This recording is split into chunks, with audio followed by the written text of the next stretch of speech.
ஏங்கா வா பார்வதி, என்ன கீரையா? மணி 12 ஆகுது, இன்னுமா உங்க புள்ள தூங்குது? என்ன உடம்பு கிடம்பு சரியில்லையா? உடம்பு சரியில்லாதவன் எவனாவது அட்னக்கால் போட்டு தூங்குவாடி? எல்லாம் கொழுப்புடி. அந்த கன்றாவிய நீ ஏன் கேக்குற? சாயந்தரம் 6 மணி ஆனா போதும், வத்தல குண்டுல இருந்து திண்டுக்கல்லுக்கு 2வது ஆட்டம் படம் பார்க்க போயிடுறான். காலையில வர்றான், திங்க வேண்டியது தூங்க வேண்டியது, மறுபடியும் படம் பார்க்க போயிடுறான். அதுலயும் எம்ஜிஆர் படம்னா விடவே மாட்டேங்கிறான். ஒரு படத்தை ஒரு மனுஷன் ஒரு தடவை பார்க்கலாம், 2 தடவை பார்க்கலாம். இந்த பாவி 40 தடவை பாக்குறாண்டி. 10 மாசம் சுமந்து பெத்ததுக்கு 10 பைசா கூட பிரயோஜனம் இல்ல. சரியான பொழுதுபோக்குக்கு பிறந்த பையன்.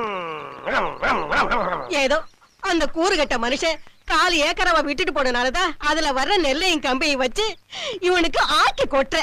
அதையும் தின்னுட்டு கோயில் மாடு மாதிரி திரியிறான். அதுவும் கோழி குழம்பு இல்லாம திங்க மாட்டாரு மைனரு. இவன் பொறக்கணுங்கிறதுக்காக போகாத கோயில் இல்ல, சுத்தாத அரசு மரம் இல்ல. அப்படி எல்லாம் போய் இந்த ஒத்தைய பெத்த, அதுவும் நத்தையா வந்து பிறந்து தொலைஞ்சிருக்கு. இவனை 10 மாசம் சுமந்து கஷ்டப்பட்டு பெத்த இந்த வயித்தை பெரட்டைய கொண்டே அடிச்சுக்கணும்.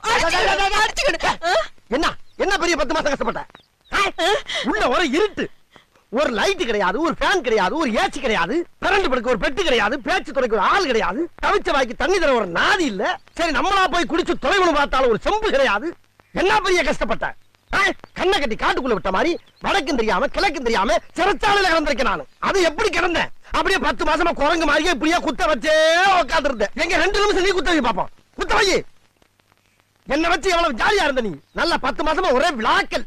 வளகாப்புங்கிற பேர்ல வளையல் போடுறது, பூச்சுடுறது, புது புடவையா வாங்கி சுத்திக்கிறது, விருந்துங்கிற பேர்ல கண்ணதுகள் எல்லாம் குழைச்சு உருண்டை கட்டியா உள்ள இறக்கி லோரை தின்னு கொல்ல பார்த்தது இல்லாம கஷ்டப்பட்டாச்சு.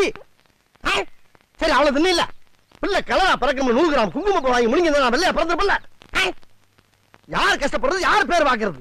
போட்டு தள்ளிடுவாங்க. பாத்தாடி பார்வதி என் பிள்ளையோட அறிவை.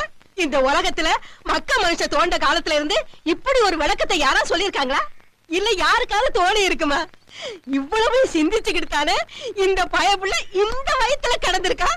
என்ன பத்தி ஐயா என் அப்பு இங்க பாரியா, உனக்கு இருக்கிற அறிவுக்கு நீ எங்கே வேலைக்கு போன? இங்கே கடை, உனக்கு கடைசி வரைக்கும் நான் சோறு போடுறேன். வேணாம்மா வேணாம். என்னைக்கும் வாயால என்ன நீ அறிவாளின்னு ஒத்துக்கிட்டியோ அதுக்கப்புறம் நான் இங்க படுத்த மரியாதை இல்ல. நான் இப்பயே மெட்ராஸ் போய் இந்த அறிவை யூஸ் பண்ணி நிறைய